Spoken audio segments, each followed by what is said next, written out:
चिंतामणि प्रकर सदमसु कल्पवृक्ष. When I first started joining, I just turned 16 and was still going to high school.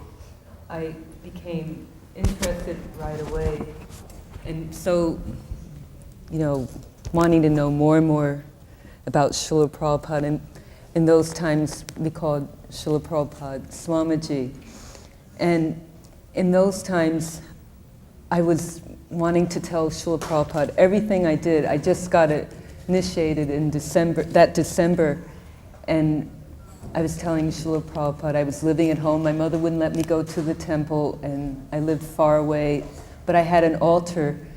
And in those times, Lord Jagannath at the temple, he was actually not in the temple, but you went through the courtyard and upstairs to his apartment on 2nd Avenue, and everyone would actually work in front of Lord Jagannath. He didn't have clothes on, and everyone ate, slept, ate, offered, and so it was very, basics.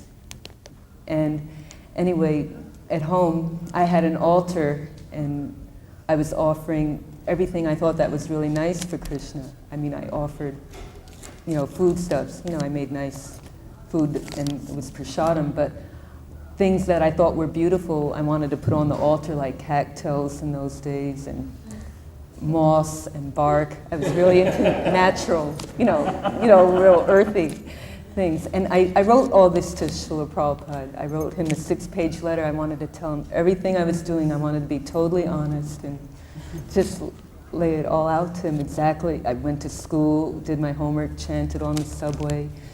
Anyway, he wrote me back a letter saying, "My sincere blessings are for you for your nice prosecution of Krishna consciousness. Whatever you are doing at the present moment is approved by me, and I think on account of your becoming a sincere soul, Krishna is dictating from within, and you are doing things so nicely."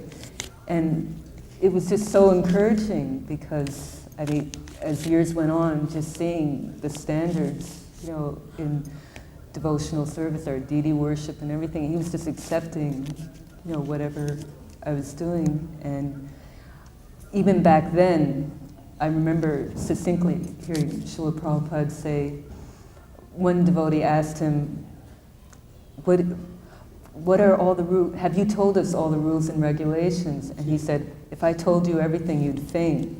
So it was like really clear, he was giving so much room for us to kind of toddle along.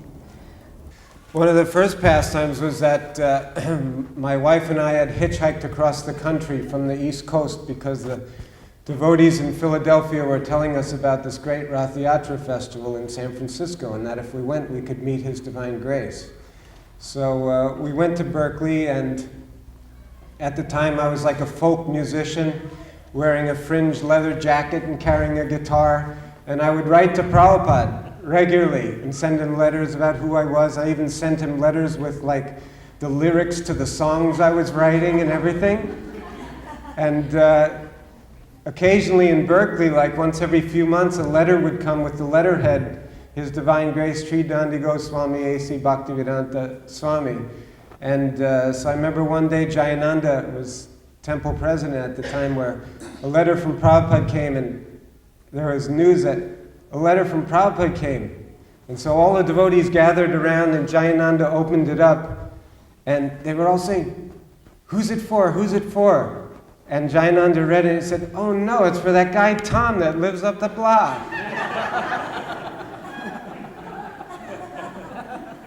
So I learned from those experiences that His Divine Grace really did not discriminate. Whoever came to Him, He reciprocated with. Detroit, 1971, I was initiated. We drove up from New Vrindavan. And being initiated by Srila Prabhupada is such an awesome experience that I was completely stunned at the initiation. The system was, you've probably seen the pictures where you see strands of beads on microphones draped. So Prabhupada would chant on these beads. He'd chant one round on the beads, and then you'd be called up for the initiation. So we were in Detroit, and Prabhupada was chanting on the beads that were to become my initiation beads. And my name is called Richard Hall, and I staggered up, knelt in front of Prabhupada. Now, when you looked at Srila Prabhupada, you were looking at a person who was unfathomable. It's like looking at the ocean of truth. And at the same time, he's looking right through you. So it's an incredible experience. So he asked me the 4 rules. I answered, and he said, your name is Sureshvar. It is a name for Lord Brahma. It means controller of the demigods. You are servant of the controller. So as he was saying this, I was like just getting more and more stupefied. I was kneeling in front of him like this. And I was,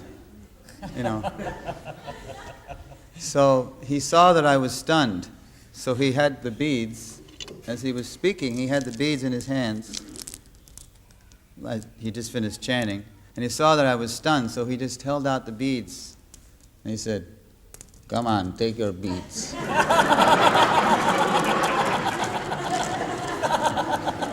He started rattling them in front of my nose just to... My wife and myself used to love cooking in the kitchen in Manhattan Temple all the time. And one day, Prabhupada was arriving next day, and we were told to make a tulsi skirt. And my wife didn't know at those days how to sew. And we got an assignment we couldn't do. So regardless, we took that assignment, my wife especially, stayed whole night making that tulsi skirt for Prabhupada's tulsi. We come in the morning with the tulsi skirt, the devotee looks at it, says, oh, this is a terrible job. How could you do like this? Don't you have any sense? And my wife started crying, and I was hurt, didn't know what to do. But we put the tulsi skirt anyway. And we are all sitting really broken-hearted what offense we did. And time goes by, we are all waiting for Prabhupada to come. And Prabhupada walks into the room. The very first statement he makes, what a beautiful tulsi skirt. And we were crying first time out of broken heart, and we both started crying again. And we never derived such a great pleasure from second crying. And this made us realize that it seems we just met Supreme Personality of Godhead. Thank you, brother. My parents met him because I was involved taking drugs previously, and they thought this was another outlet for drug taking. So they came and met Prabhupada, and he convinced them that that wasn't the case. And after that, when a lot of times Prabhupada saw me, he would ask me how my parents were. And he said, one time I was in his room the same way, he called me in, and he asked me how my parents were. He said, actually, you are the father of your parents. Or he said, you are the father of your father. And I said, this was new concept at that time. And he said, well, the father means one who gives birth into life. He said, so you're giving them birth into spiritual life, so actually you're the father. You're the real father. Srila Prabhupada was on the morning walk with so many different types of people. Swarup Damodar Prabhu was there, and Srila Prabhupada would discuss scientific matters with him, and so many devotees were there. And by chance, my mother and father had come to visit, so they were also there. So, Srila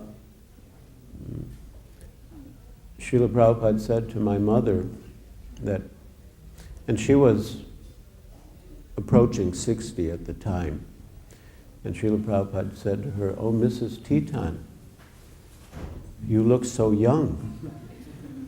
And she was really pleased. She was really pleased. So at the end of the walk, we came to where the cars were parked. And at the time, Srila Prabhupada was riding in a Rolls Royce. And when we got there, Srila Prabhupada may have noticed that my father was looking at his car. And, you know, very shyly and humbly, Srila Prabhupada looked down and he said to my father, "My disciples have gotten this for me." And my father immediately said, "Oh, no, no, you deserve it, you deserve it."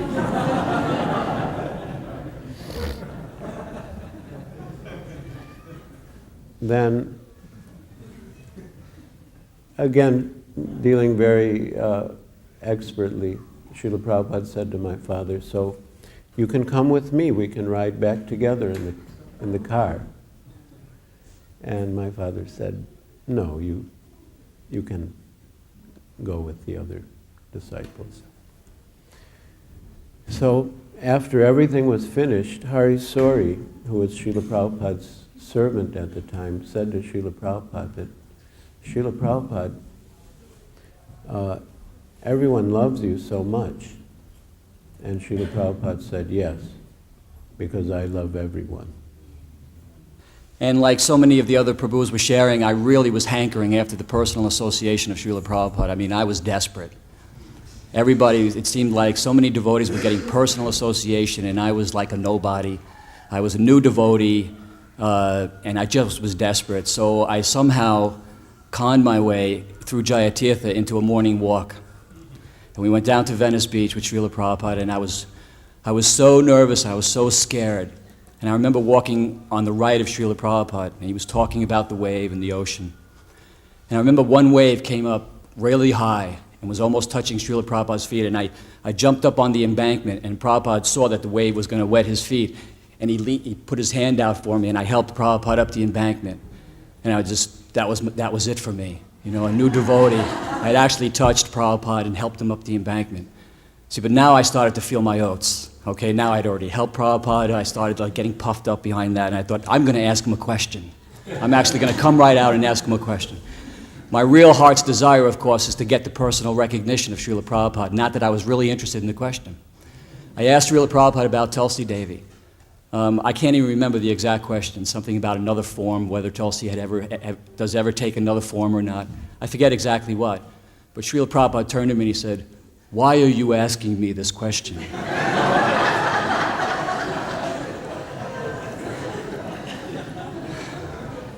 And I went, how about, you know. And all the sannyasis go like this, you know. And I said, well, I'm worshiping Srila Prabhupada, I'm worshiping Tulsi Devi, Srila Prabhupada, and I start like trying to come up with an excuse, and I'm trying to talk fast, and he said, "Why are you asking me this question?"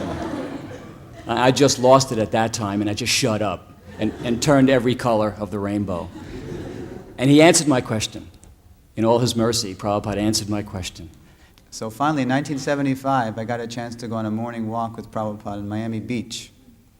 It was about a dozen of us, so it wasn't like 300 people in a temple room, it was just a few of us on the beach. So Prabhupada was walking on the shore, and his cane would put holes in the sand right as the ocean would come up. And then when someone would ask a question, he would stop. He was leading the pack, and he'd turn to answer us, like this. So somehow, at one point in the walk, I stopped short, right in back of Prabhupada's head. His head was about this far from me. And somebody asked a question, I don't know what the question was, and then Prabhupada started speaking. I didn't know what he was saying, because all I could think was, wow, I'm right in back of Prabhupada's head. And I was studying his head, and it was golden head, and it had silver hairs, and different furrows in the back of his neck.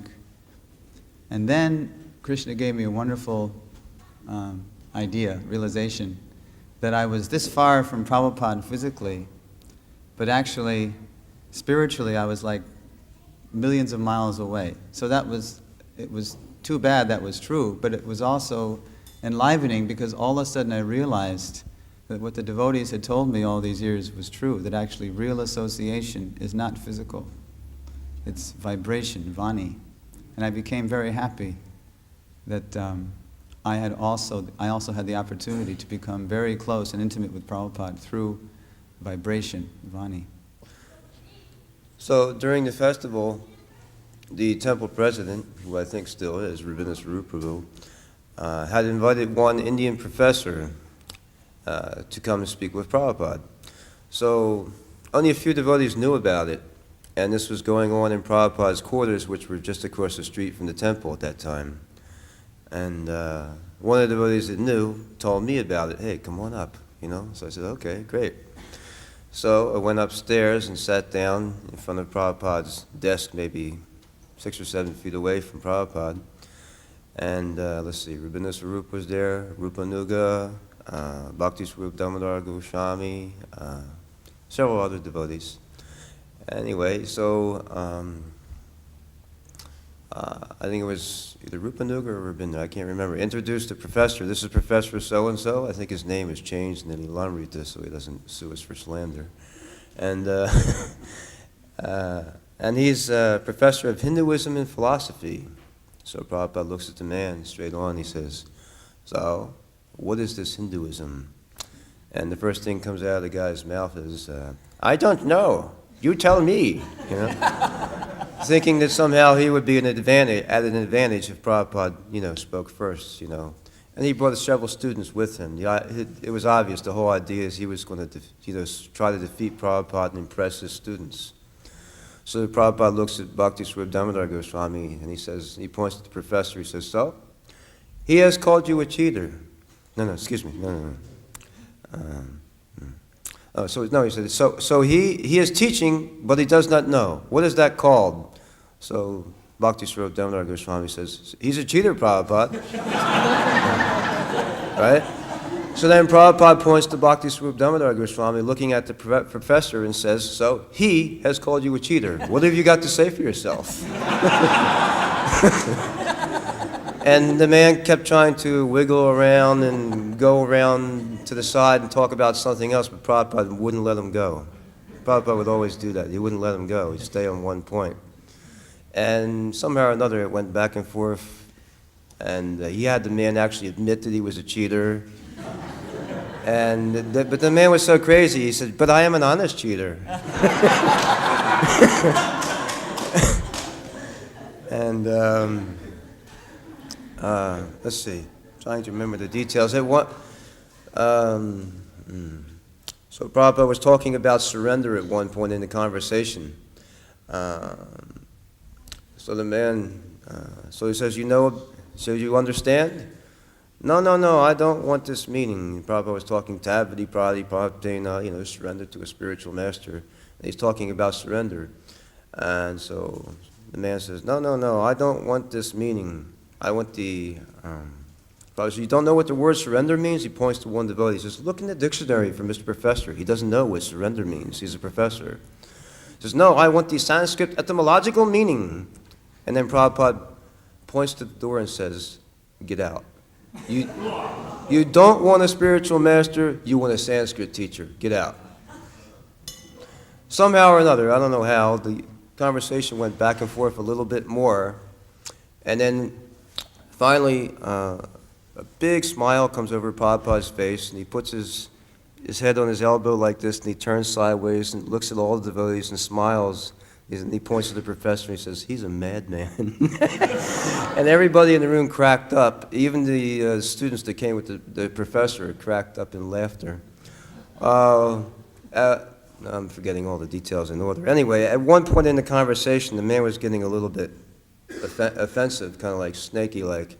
So Brahmananda, who was the Swami at the time, was like in another room, like 10 feet down the hall, and he could hear everything that was going on. So all of a sudden you hear, boom, boom, boom, boom, boom. The door flies open, and there's big, huge 300 and some pound, I don't know how, Brahmananda with just a lungi on, no shirt, just a lungi. And, excuse me, sir, you'll have to come along with me, sir, now. And the guy started shaking and shivering, literally, trembling. I have said something offensively? Before you do, sir, come along. Anyway, Rabbeinu Swarup afterwards was apologizing to Prabhupada. I had no idea he would act in such a horrible way. Please forgive me, Prabhupada. Prabhupada just laughed and said, that's okay, at least he was chastised. My wife and I used to run a little store across the street called the Surabi store.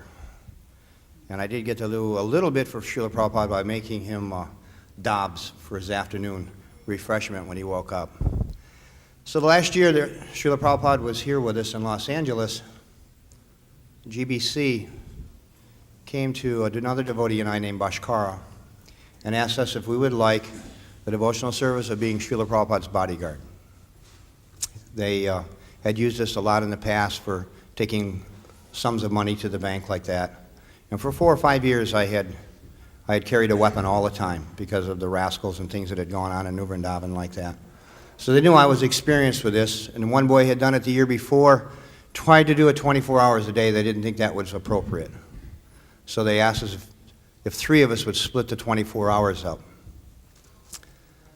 So about the middle of the second week of doing this devotee Bhaskara, he and I we were hippies together. We had joined the movement together. All of our service seemed to coincide together. We were sitting having lunch, and he was saying, did you notice Srila Prabhupada, he does the same thing at the same time every day? And I goes, yeah, it's amazing. You can almost set your watch. He goes, well, do you know, someone gave him a brand new pair of slippers the other day. And all he wears them is from his room to the curtain at the temple room, and he takes them off. After class, he puts them on and wears them up and takes them off at his door every day. And I goes, yeah. He goes, well, he says, they're brand new, and I kind of looked at them last night, and I got the model number and the manufacturer's name, and I bought another pair just exactly like them. Well, what are you going to do with them? His feet are not the same size as your feet. And he goes, well, tomorrow morning, he had the morning, I had the evening. He said, tomorrow morning when he goes down for class, he's going to wear his slippers down. I'm going to exchange them for my slippers. And then he'll wear my slippers back upstairs, and I will exchange them again. And I'll have a pair of slippers that Srila Prabhupada wore. Maybe just one time, but Srila Prabhupada will have worn my slippers. So I'm thinking, wow, that's a good idea. I said, so tomorrow I'm going to go out and buy a pair of slippers, and we'll do the same thing the next day. So the next day we do our service, we get together at lunch, and I says, well, did you get your slippers? He goes, yeah. I says, I says, where do I go buy mine? He says, you shouldn't do it. I'm thinking, yeah, you got your slippers. So he says, no, he said, let me tell you what happened. He says, Srila Prabhupada put his slippers on in the morning, and he came downstairs, he took them off at the door at the temple room. I exchanged them. After class, Srila Prabhupada came back out and put his slippers on, my slippers. He wore them upstairs, and he wore them right into his room. He never took them off at the door. I wore them. Really? What did you do? And he says, well, I stood there chanting japa thinking, what am I going to do now? He said, I was there, he says, about 5 minutes, and he says, this sannyasi came down, and he says, is your name Bhaskara? And he goes, yes. And he says, Srila Prabhupada has a message for you. He says, he wishes to thank you very much for the new slippers.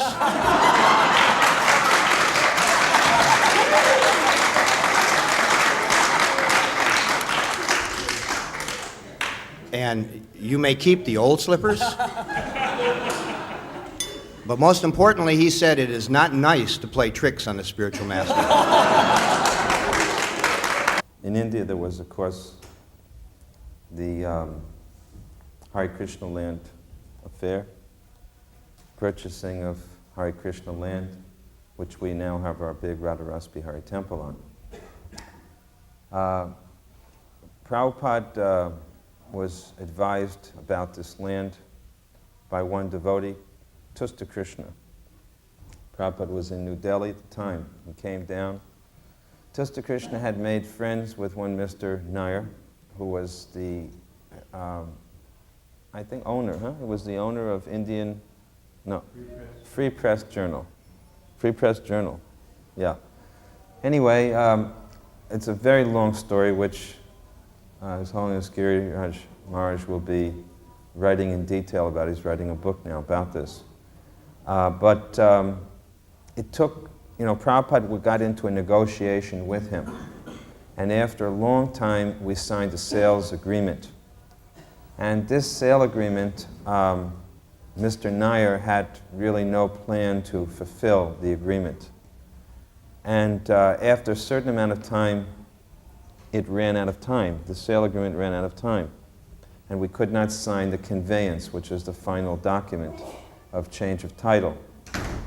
So a long period ensued in between, in which Mr. Nair tried to remove the devotees from the land. It's a it's big history part of the history of ISKCON. And there are many heroic battles that were fought. Prabhupada said it was like Kurukshetra. Even to the point of the temple, the temporary temple was demolished. Prabhupada installed Radharas Bihari at the Bombay Pandal, and then he put the deity there and he prayed to the deity, "My dear Lord, now I'm requesting you to sit down here and I will arrange everything for you, but don't leave." And Prabhupada made this promise to the deity. And, so many things happened trying to get the deity and the devotees off the land.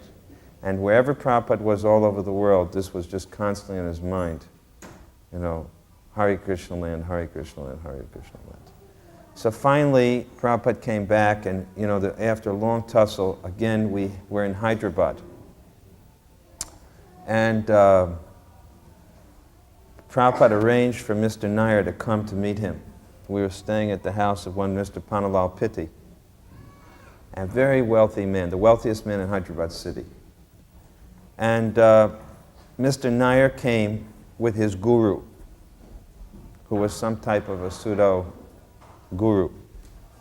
And the purpose of bringing his guru was that Mr. Nair felt that Prabhupada had some type of mystic power, and he would put some spell on him and, take the land. So after a big dinner, Prabhupada was yawning, and Mr. Nair and his guru immediately said, "Swamiji, I think that you must be getting tired. We should let you rest." And Prabhupada said, "I'm very tired." So he retired, and immediately Mr. Nair and his guru went to sleep in the next room. So after about 5 minutes, Prabhupada's secretary called me into the room. Prabhupada wasn't sleeping at all, although Prabhupada always slept after eating. Everybody knows this, but he wasn't sleeping. So Prabhupada said, "What are they doing?" So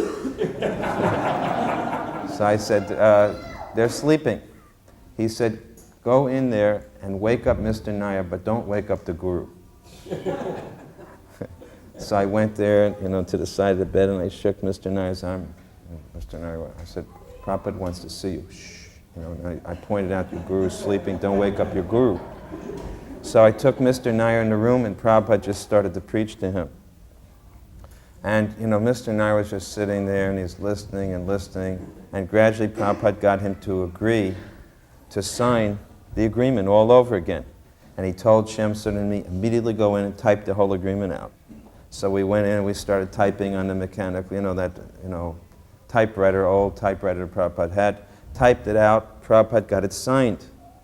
And by the time he finished signing, the guru got up, and he came in, and Mr. Nair, had signed away the land again. So, Mr. Nair just kept hitting his head. He said, "What have I done? What have I done?" Prabhupada said, "It's okay." Jai. Shri Gaurnitai ki. Sri Rukmini Dwarkadish ki.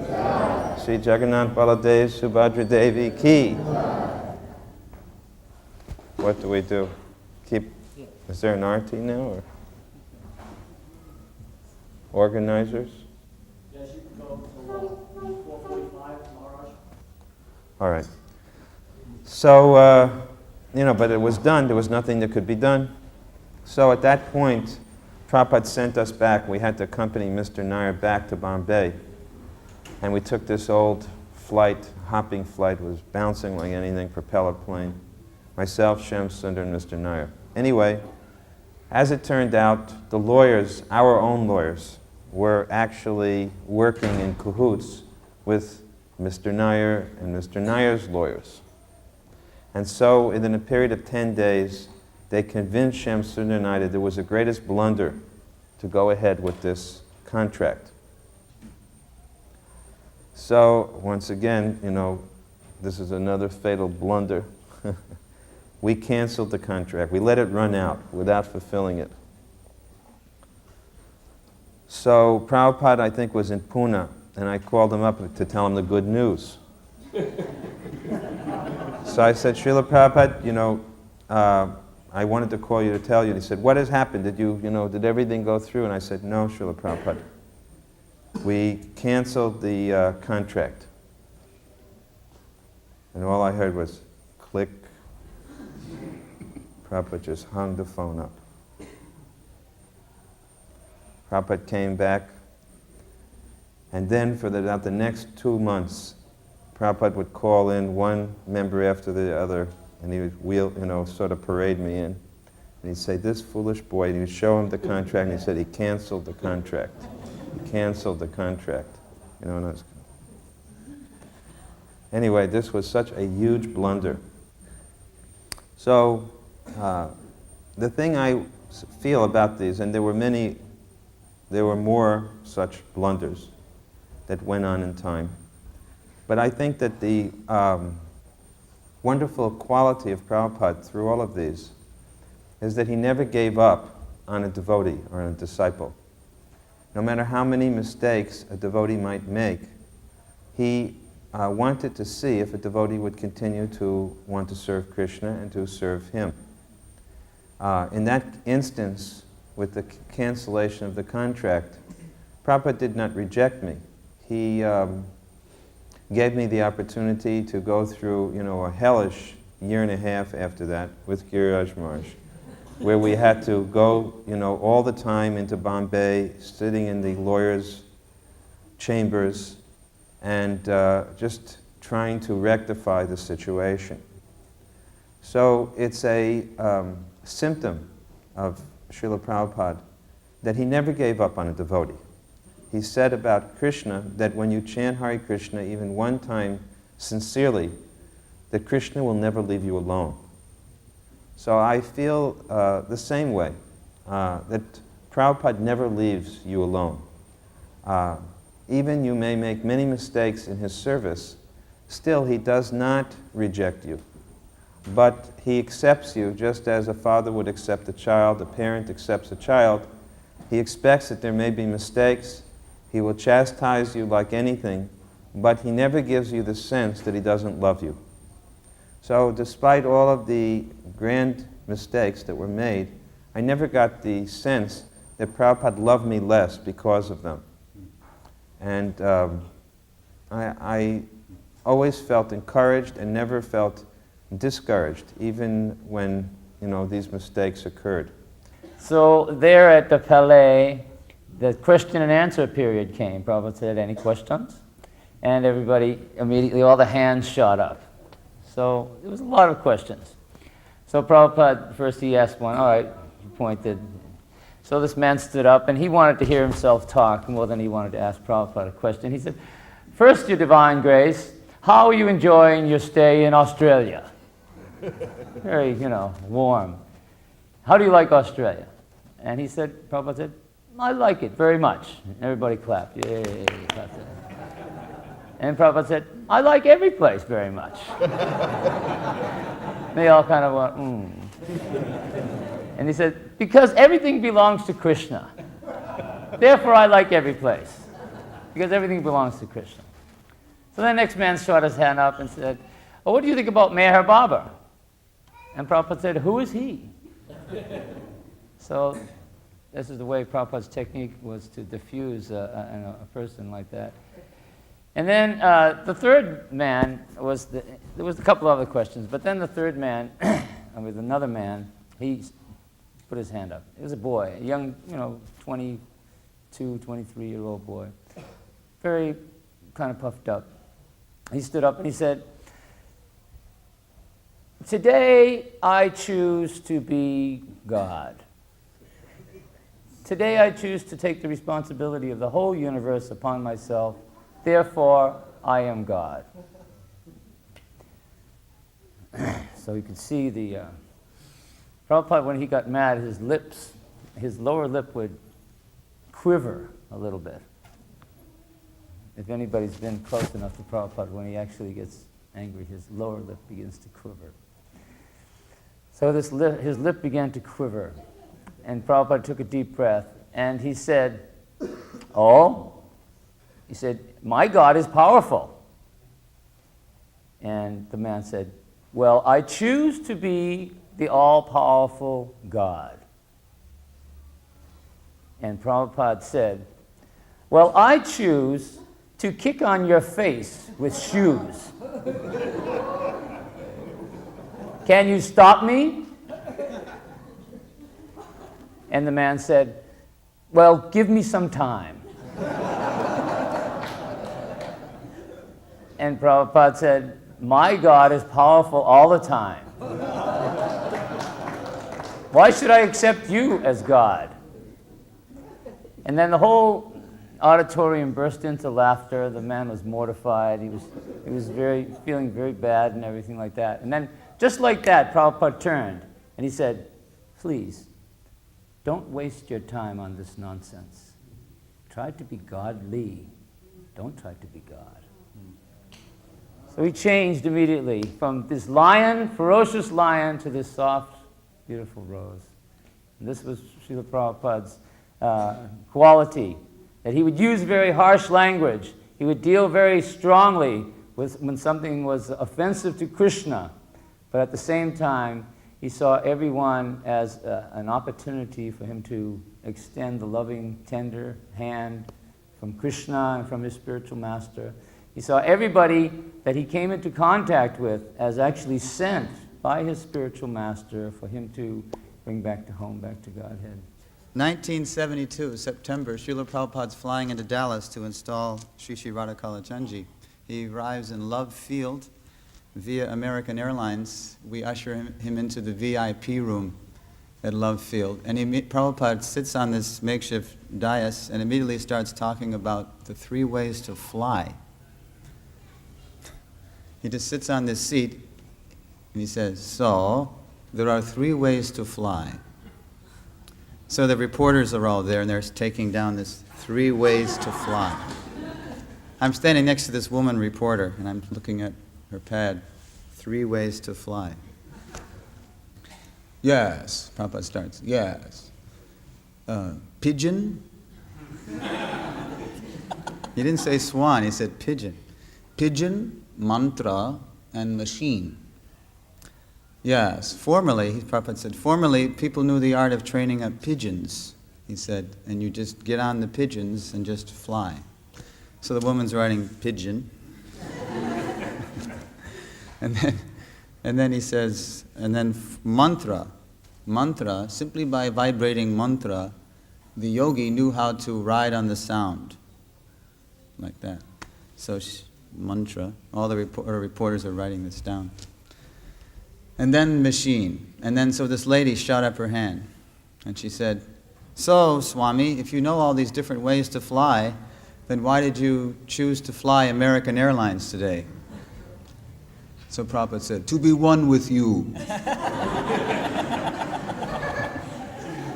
And the lady turned to me and she said, "I like that man." Once Srila Prabhupada was talking about his relationship with Dr. Misra, who you know had the yoga camp in New York. And Srila Prabhupada was saying that how he was good friends with Dr. Misra. Although when Dr. Misra would speak Mayavad philosophy, Srila Prabhupada would protest very vehemently and argue. But on a personal level, they were friends. And when Dr. Misra became sick, Srila Prabhupada personally cooked for him and nursed him back to life. So from this I understood that there's a difference between philosophy and one's personal dealings. that on matters of philosophy, Srila Prabhupada argued with him very strongly. But personally, they were friends.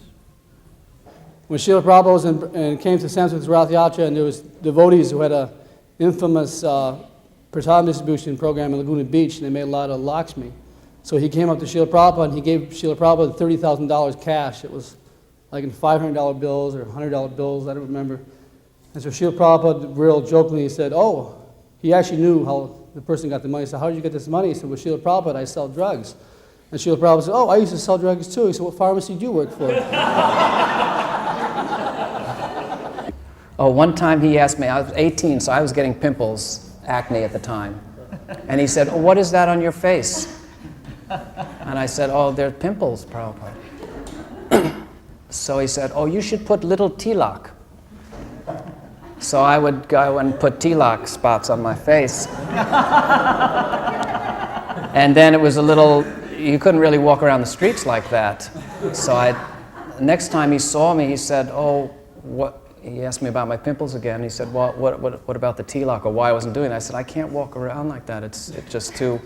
He said, oh, you should take a little olive oil and boric acid, and you heat it in a spoon over the fire, and make it a little ointment, and you put that on. And sure enough, that produced like a salve that looked just like any ointment, and it wasn't so... that showed his personal side. And later on in the years, I had a wonderful experience of being alone with Srila Prabhupada when he was in Hawaii. I was on my way to Japan to try and distribute books there. Actually, it was just that the Japanese people were so pious, they were giving so much Lakshmi, so the devotees were going there to try and build Vrindavan. But Srila Prabhupada asked me to come up to his quarters, and he just wanted to talk about book distribution. And he was sitting on his chair there, and he was asking me all sorts of questions about, you know, how did people like the books? What kind of people were taking the books? What did you tell them? And it was such a wonderful experience to talk with Srila Prabhupada because it seemed like it was his favorite topic, and he was so joyful. So he would say, well, what kind of people are taking the books? And you know, I was straining my mind. I said, well, doctors and young people and diplomats. Prabhupada said, diplomats? What countries? And so then I had to go down a list of every country of anyone that had ever taken a book. And then I remember I said something like, well, there's someone took a book from Albania. And Prabhupada said, Albania, that's behind the Iron Curtain. He said, and I said, yes, Prabhupada, they take it in their suitcase, and because they have diplomatic immunity, no one can open the suitcase. And then he started to laugh, and he leaned back and he said, ah, we cannot go, but Lord Chaitanya can go. Later on here in Los Angeles, when Srila Prabhupada was staying in his quarters, and at that time he was working very hard on his books, and every morning after Mangalarti, they would make announcements that, don't bother Srila Prabhupada, please, everyone wants to talk to him, but he's very busy. Only GBCs and sannyasis should have darshan of Srila Prabhupada. So I didn't accept that philosophy. So I made an agreement with Rakshana Das, who was Prabhupada's personal bodyguard here. He used to stand at the bottom of the steps to let me upstairs one time. So one night at about 9:30, all of the big guns had come down the steps. They just had a big meeting with Prabhupada, and it was very late. And I was, very afraid, but I was a small temple president, and I had a $50 donation, big time, to go see Srila Prabhupada with. So Rakshana made sure that everybody was gone, and he talked to Shrutakirti, and Shrutakirti walked me upstairs, and we went in Prabhupada's room. And at the time, Prabhupada was standing looking out the window with his back to the door and chanting japa softly. So Shrutakirti said, oh, Prabhupada, your disciple from Phoenix, Arizona has come here to see you. And Srila Prabhupada turned around very slowly, and I was like shaking in my boots, because the atmosphere was like, why are you bothering, Prabhupada, and he's very busy, and you're a nobody in this society. And when Srila Prabhupada turned around very slowly, and I was shaking, but when he turned around and I could see him, he had a radiant smile on his face. And the emanation of love from his heart was such that he made me feel like I'm his long-lost son and I've come back to see him. And it was a very personal, loving exchange, and it had nothing to do with the atmosphere of fear or what have you done for me, or are you a big devotee or are you a small devotee. It was the spiritual master showing his loving feeling for his disciple, and I really, of course, I'll never forget that. During the struggle to get Hare Krishna land, we did not have any proper accommodation for Srila Prabhupada in Juhu. So he used to stay at different places that we could arrange for him. So we had arranged for Srila Prabhupada to stay at the house of one of our good friends and life members, Mr. P.L. Sethi, who is building a house in the Juhu scheme. And before the house was completed, Mr. Sethi invited Srila Prabhupada to stay there. So Srila Prabhupada was in a room on the first floor upstairs, and he was talking with some respectable persons. And suddenly, one poor Indian laborer appeared at the doorway to the room. And he was, quite dark complexion, wearing some little cloth around his waist. And he walked right through all the respectable persons in the room up to Srila Prabhupada's table. And he put something on the table. It was a bundle of flowers. And then he put his head down in obeisances, stood up and walked out of the room. And Srila Prabhupada was so moved by this offering that he couldn't think about anything else for many minutes. At first he was completely stunned. He was just completely silent. This simple laborer, how did he even know that Srila Prabhupada was in the house? How did he get the idea to collect some flowers from here and there? But somehow he got the idea, he walked right in, offered the flowers, paid obeisances, and walked out. And Srila Prabhupada remained silent for some moments. And then he said, just see how he has come with devotion. And he quoted the verse, Patram pushpam phalam tvayam yome bhakta prayachati. That anyone who offers me with love and devotion a leaf, a fruit, a flower, or some water, I will accept it. So Srila Prabhupada said he offered with devotion some flowers, and how much I have been affected. And then he said, just imagine the greatness of Krishna. I'm just an ordinary living entity. Krishna is the Supreme Personality of Godhead. But even Krishna, if he's offered just a leaf or a flower with love and devotion, he will accept it.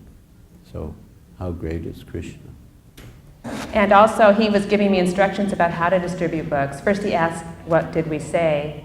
And so I kind of just explained, we asked the person, you look like a spiritual person. This is a book, from ancient India. It has so much knowledge.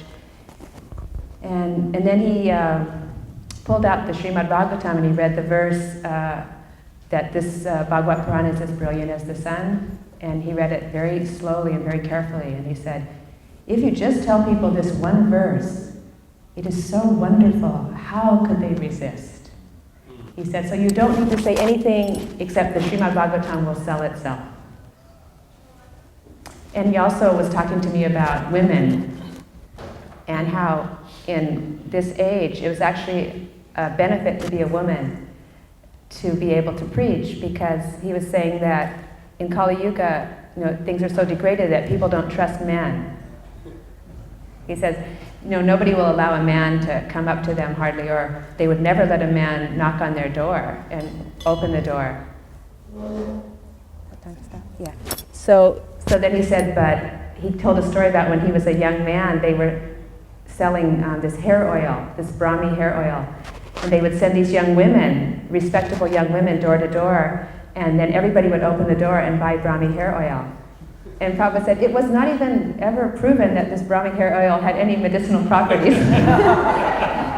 He said, but as women, this is Lord Chaitanya's plan that, he is sending all these nice young women, and so you can help these poor conditioned souls go back to Godhead. Later on, I was in Chicago Temple, and Srila Prabhupada came to visit. And he was at the airport. He was getting ready to leave. And it was just after that very famous controversial press conference about the 64-ounce brain and the 32-ounce brain. And we were distributing big books at the temple as Srila Prabhupada was leaving. And Prabhupada looked over and saw one of the Matajis distributing big books. And he smiled this huge grin and said to the devotee that was next to him, he says, my female devotees, my women disciples, they have 64-ounce brain.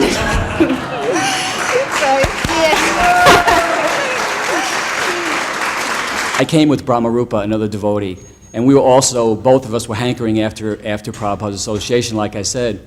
And Prabhupada used to come out this door for his morning walks. And Brahmarupa had a really bright idea one time. He was going to go up and get a whole pail full of flower petals and shower Srila Prabhupada when he came out the door. But what happened is Brahmarupa got up there and he made a ball. He was so nervous, he was like this with the petals, like this. And when Srila Prabhupada came out, he went, and the ball of flower petals like hit Prabhupada on the head, right? And I just went, there goes Brahmarupa's spiritual life, that's it. But Prabhupada just went like this, and we went, Jai Srila Prabhupada, it was so wonderful. Thank you very much. Haribol. And on March 2nd, 1972, when I was on my way to Africa, after Prabhupada had laid the cornerstone for Mayapur, I went into Srila Prabhupada's room and I said, Srila Prabhupada, I'm going to Africa now. I hope this gives me an opportunity to increase my service to you. And Srila Prabhupada went like this, and he said, service to Lord Chaitanya, service to Lord Chaitanya, service to Lord Chaitanya. And when I ended up there alone, other devotee had left. Srila Prabhupada wrote a letter to me saying that I'm very much pleased at the responsibility you've taken to spread Krishna consciousness in South Africa at such a young age. It made me feel connected to Prabhupada and the movement, even though I was 2 miles from any neighbors and 2,000 miles from any devotees. And when Prabhupada said, I am praying to you that you'll have the strength and enthusiasm to carry out this mission, somehow or other I had that, even though I was 19 years old and alone. I try to remember that today. Please, Prabhupada, pray to Krishna and have the strength and enthusiasm to carry out whatever my mission is. I was born and raised here in the Dwarka, and I remember during Guru Puja, my Mataji brought me up in front, and all I can remember is seeing this old wise man and the awe and reverence that everybody is treating him with. And I'm not quite scared and I'm not quite happy. And my Mataji, she has to push me. And I go up and I'm, can I have a cookie, And Srila Prabhupada, he just takes a cookie off the plate and he hands it down and he smiles. And all of a sudden I'm not frightened anymore. I'm all, this guy's okay, he's giving me a cookie. And that's what I remember. Thank you. Prabhupada had a devotee there who was a Sikh by birth. He joined us, and Giriraj Swami and myself and this devotee, his name was Chaitya Guru at the time, Chaitya Guru. So he was driving us around, and we would be going, making members and collecting money to build the Vrindavan temple in Bombay. So after a while, this devotee somehow got it in his mind that he should go off on his own and leave and make his own way spiritually in life. And he took up living on Juhu Beach with one bogi yogi, with the intention of learning the art of passing a coin from one ear out the other ear. So before he had done this, he was already canvassing from our members, collecting on his own. So I had approached Prabhupada, that Srila Prabhupada, this person, we have to write something to our members to warn them about this person. So Prabhupada was a little hesitant to do that. Then finally, but he was not ready to give up on this devotee. But when this devotee finally started to live with that bogey yogi, I said, Prabhupada, now it's reached the limit. This person is on the beach, living with a bogus yogi, trying to learn how to pass the coin from one ear out the other. So I said that now, it's the end, it's finished. And Prabhupada looked at me and he said, you do not know about Lord Nityananda's mercy. I said, why, Srila Prabhupada? He said, because there is no end to Lord Nityananda's forgiveness. And later on, sure enough, that devotee came back. And again, Prabhupada tried to help him. He gave this person sannyas even. And the person eventually left. But I met him maybe a year ago, and he's still on some spiritual path of some type. But Prabhupada was so clear, looked at me, and he said, there's no limit to Lord Nityananda's mercy and compassion. So Srila Prabhupada is the manifest representative of Lord Nityananda Prabhu. And his forgiveness is like that. So I think that in terms of both our dealing with our own shortcomings and in terms of dealing with each other, we have to always remember that Prabhupada never rejected a devotee. There's very, very, very few instances in the history where Prabhupada, did so. It was very, very, very, very rare. But one of Srila Prabhupada's first disciples was in another place in India, perhaps Calcutta, and he had started to smoke ganja again. And so maybe the temple president from Calcutta phoned and gave the news to Srila Prabhupada. So Srila Prabhupada said, tell him that if he does not give up this bad habit of smoking, I will reject him. After the phone call, one of the devotees asked Srila Prabhupada, is that true, that if he doesn't give up smoking ganja, you'll reject him? And Srila Prabhupada said, no. I cannot reject any disciple. I only said that to encourage him to stop smoking. I came to the LA Temple in 1982, and as I think the first representative of the new devotees who were not fortunate enough to get Srila Prabhupada's association. I came, and my first service was as a servant at ITV. I think Siddhanta may have recovered from that by now. And one of my responsibilities was to duplicate tapes for distribution. And one of the tapes that I duplicated many times was Your Ever Well-Wisher. And as such, I got to see Prabhupada and observe his nuances, hear the tenor of his voice. And at the time that I'd come to the temple, I had been exposed to many of his books. I'd read Bhagavad Gita a couple of times and pretty much had worked my way through Srimad Bhagavatam. I worked for ITV for 4 days a week, and on the weekends I went out on book distribution.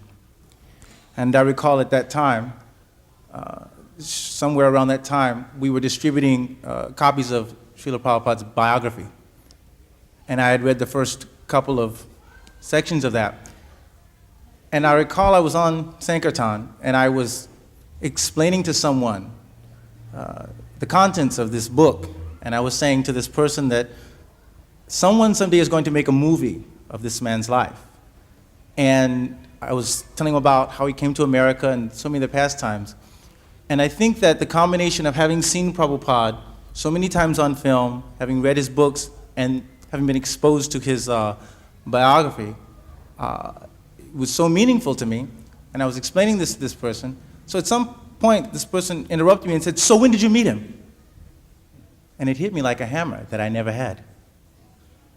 And I forget, in all the years since, that I have never met Prabhupada. And to me, that is something which speaks of his purity and his potency. And I am so touched by hearing everyone's association with Srila Prabhupada that I just want to say that for those of us who have never met Srila Prabhupada, but still feel that connection, your words are truly nectar for us. Because through you, we can get those experiences. And I think that you should not take that lightly. I think that you've been very, very blessed. And for those of us who have not been so fortunate and who are eternally envious of you, that is a very great responsibility that I hope that you will continue to share with us and give us that mercy. Krishna Kirtana Gana Natana Pano Premamritam Manidhi